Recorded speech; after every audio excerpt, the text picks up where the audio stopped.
What sparked an interest in this field for me originally is that honestly, I've just kind of always been doing this without even realizing what it was.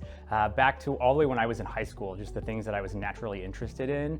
And I grew up in a very small town in Tennessee. We didn't have access to a lot of technology, especially not technology that we have these days. But I was always just really gravitated toward just technology and design and figuring out how people use things. And then when I eventually got my first job in tech, I was designing and building WordPress websites for small businesses. And it was not a big deal. It was a lot of work going on at the same time, but I just kept asking myself these questions all the time, like, how are people actually using these sites? What are they doing? Like, what do we want them to do?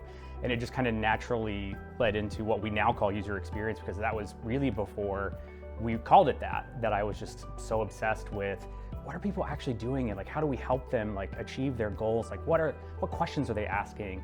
So it just kind of naturally evolved for me, which was really cool. And one thing that's about working in tech that's really awesome is that you can see a lot of different things and you get to dip your toes in a lot of different areas.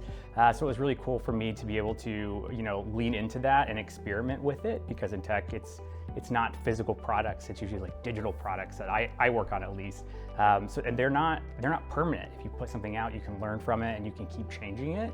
And so I was able to adapt and learn, and over the course of my career, I've just been able to lean into that and really explore all the different things that means in tech. My education and training journey to where I am today has been pretty non-traditional.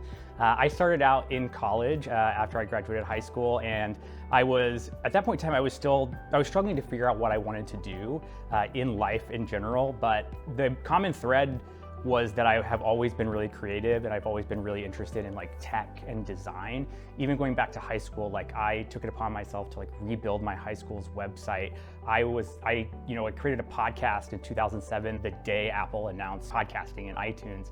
So I was always really drawn to it. So as I was going through school, college, and jumping between different degrees and majors, I still wasn't sure where I landed or where I was gonna land. And even back then, because I was doing a lot of this stuff on my own, some of like the access to the technology I had was so far ahead of the technology that we were using in school, because that's just the way technology was back then. It was hard to get a hold of. So as I continued to struggle with where I fit into like the higher education system, I actually like landed my first job in tech, working on websites, designing, because I had just been doing it for a really long time. So my journey was a lot of just exploring things that I was really passionate about, learning as much as I could in school, but then even just doing projects on my own and for myself and for other people, whether that was freelance or other small businesses, where I just kind of cut my teeth like doing real work. And that was the most impactful thing that has shaped who I am and my skill set over the years. Was really just doing the hard work to figure out what I like. In addition to, I've had a lot of really incredible opportunities to do continuing education over the years. I love going to conferences. I love working on really cool, fun projects outside of work that help me inside of work. I love coming up with projects that I like and want to do that impact my community. I love just really exploring all that technology offers us and combining it with the design skills that I've been sharpening my entire life.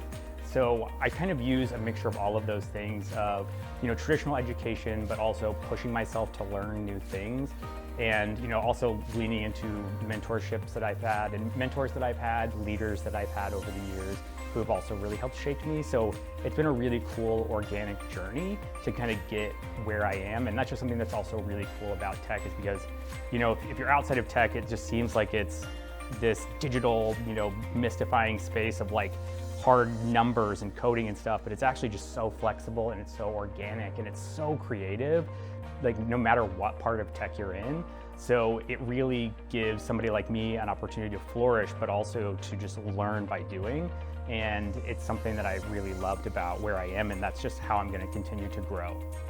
There are a lot of tools and expertise that I use kind of in my day-to-day. So like I said, I lead a user experience design team. So we're obviously using a lot of, just traditional design tools. Like we use Figma a lot, and we use different online tools for user research and things like that. But at work and in my personal life, I often, push myself to take on projects and learn things that aren't necessarily things that I do day to day, but will help me then speak to people that I work with. So I work with a lot of engineers. So in my personal time, I'm currently building a mobile app so that I can speak to them better.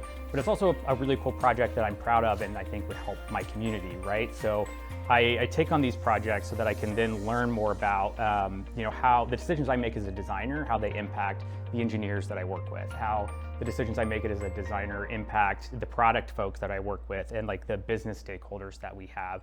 So I really kind of just dip my toes in all sorts of tools and kind of like lanes of expertise. But really I just, because working with user interaction, a lot of the times I'm just talking to users and looking at tools and analytics to see how they behave.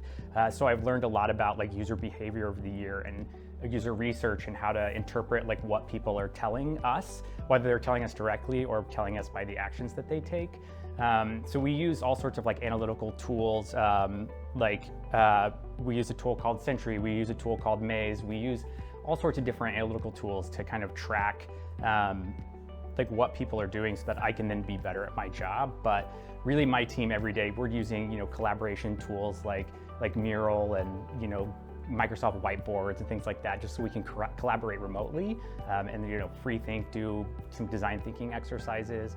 And then at the end of the day, we obviously spend a lot of time in Figma because that's our design tool. And ultimately, that's what we deliver is, designs in Figma. Outside of all this professional stuff that I do, some of the ways that I, try to pick up new skills to help me in my day-to-day job is I have these, these side passion projects. And one of those is the Indianapolis Coffee Guide. So I do things like we print a magazine every year. I'm working on a mobile app and kind of those projects, I get to bring the skills that I use every day at work into these personal projects that then go out and impact the community. But then I can also learn new skills, right? Like I don't develop, mobile apps at work, but doing that outside of work, then I can bring that expertise back inside the workplace. So kind of balancing those projects and constantly learning, I'm able to take everything that I do on the day-to-day and then do something really cool in my personal life that then impacts, the community around us here in Indianapolis in a lot of different ways. Like I say, it's a small passion project, but the Coffee Guide has granted me incredible, really big opportunities over the years that I have been able to, provide tools and resources that help people learn and discover about Indianapolis as a whole, and also just help other people fall in love with Indianapolis, just like I have over the years. So it's always a really cool thing to see all of these skills that I have in my day job then translate to these personal projects that then get to go out in the community. Because in my day job, I work on a very specific product that has a very specific audience and a very specific market that most people are never going to interact with, which is fine. But it's really cool to take those skills then to make something that anybody could use that, again, just uplifts our incredible local business community here in Indianapolis. So using those skills to do that has just been really rewarding, and it's been really awesome to see the impact of that happen in the actual community. One thing that I really love about tech and the tech scene here in Indianapolis is that I'm not necessarily a goal-driven person, but one thing that I love about tech in regards to that is that it's constantly evolving. So even if I did have specific goals, the way I could reach that goal today could potentially be very different in how I could reach that goal a year from now. So I really love just taking the technology and the tools that are available, that currently available, and just coming up with ideas that can shape me and how I do my work, but can also then translate into what I do at work, but also in the community. So I think in thinking about my goals and aspirations, honestly, I am going to just continuing to use tech and the things that I've learned and the things that I'm going to learn to do whatever comes next, whatever that is, as opportunities present themselves, and as I come up with new projects. Because my favorite thing to do is think of if there's a new skill or a new expertise that I want to learn. Because I have this community platform, I try and come up with projects and ideas that kind of combine those two things. So I want to learn how to build a mobile app, and there's an appetite for this mobile app to connect people to the local community. So that's how I kind of come up with my goals, right? Of oh, I can use this really cool new technology or this new skill that I want to learn, and at the same time, I can learn it in a really real way that can immediately impact the community around me. So I don't necessarily know that I have goals other than I just want to keep learning and I want to keep doing really cool projects, whether that's wild ideas that I have or wild ideas that are presented to me. But that's also one thing that I love about the tech community in Indianapolis specifically, is that there are so many cool people doing really cool things here that there's always an opportunity to help in some capacity of some really cool project. And at the same time, if you have a really cool idea, there are people here who will immediately say, cool, how do I help you get that idea off the ground? Because that's something that's happened to me a dozen times over the years that I've lived here in so many different ways, in people asking me how they can help, but me asking people how I can help them. So that's just something I super love about the community here in Indianapolis that I think makes us pretty unique. I have been in tech over a decade now, which is wild to think about. And thinking about how all of this AI and generative AI, topics and tools have come up over the last few years, I've been in a lot of conversations with a lot of my peers and a lot of people adjacent to me in not necessarily in the tech space, but maybe adjacent to the tech space, is I think we really are embracing them as tools and not really in ways that are going to replace our jobs. We use tools a lot at work to help us be more efficient.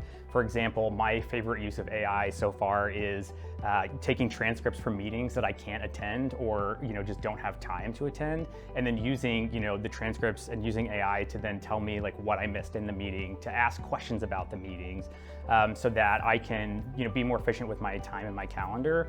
Or even if I'm running a workshop, I can have AI record the call and be like, how did I do? How could I improve for next time? And that's the best use case that I've seen so far for me personally and how it has impacted me. But I think we're still obviously really early and there are a lot of really cool tools that are coming out and I'm excited to see. But as far as what I do and my team does every day, there's so much humanness to it that's never going to go away. So for the user experience space and the product design space, I think that we're only just going to get more and more tools to help us. I don't think there's ever going to be a point where our jobs are at risk, because there's just so much humanness to it that that AI will never be able to give to us, which I think is really great because it provides lots of job security. But at the same time, I think it's good as somebody who is tries to be healthily skeptical of all of these new tools. And it's, they'll never be able to grasp the humanness of it, and they'll never be able to understand humans at a base level. And that's so much of what I do is just listening to people and determining what they're actually trying to tell me and what they actually need. So it's really great that all these tools are coming out, and I think that's what they will continue to be for at least me and my team and our lane in tech, is just tools to help us be more efficient. And that's really exciting, because I'd rather spend my time, doing the really fun parts of my job that give me energy, which is so much of what I do. And those tools will then help me, just make the parts of my job that I don't necessarily want to do as often a little bit more efficient. The thing I love most about tech, whether you're just getting started, whether you're thinking about getting started, whether you've been in it for a few years or 10 years or 20 years, the thing that gets me excited the most is that it's such this wild, vast space. And I think it gives everybody the opportunity to kind of dip their toes in a lot of different things, just like I did. My journey in tech has been kind of all over the place, because I had a lot of really awesome opportunities to try different things out. I was doing just web design for a while, and then I was doing just development. And as I really took the time to learn what parts of tech that I liked, I was able to just focus more in on those things. And to grow that, grow those skill sets, grow that expertise, grow that experience, so that I can then, navigate new areas to find what I truly like. And I think tech is a really unique space compared to other industries, because you really do have the ability to just kind of get in, kind of anywhere and kind of figure out like in the real world which parts that you like. Like working in design and user experience, there are so many different like stakeholders that I have to work with on a day-to-day basis. I have to work with marketing folks, I have to work with engineers, I have to work with product people, I have to work with our CEO and our entire C-suite on a regular basis.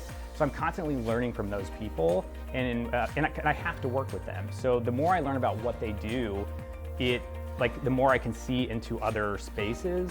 And because you can learn all of these things like as you go inside tech, you can really make your career like what you want of it, and what you want out of it, and you don't have to be stagnant. Like tech is not stagnant, therefore whatever role that you're in will never be stagnant. So as long as you're learning from yourself, from others, from school, from trainings, you'll always have the opportunity to pivot and kind of figure out what you like. So the most important thing, whether you're getting started in tech or you've been in it for a long time, the most important thing I have seen and that has impacted me the most has just been being open to exploring and learning from different people and learning about all the different aspects of tech.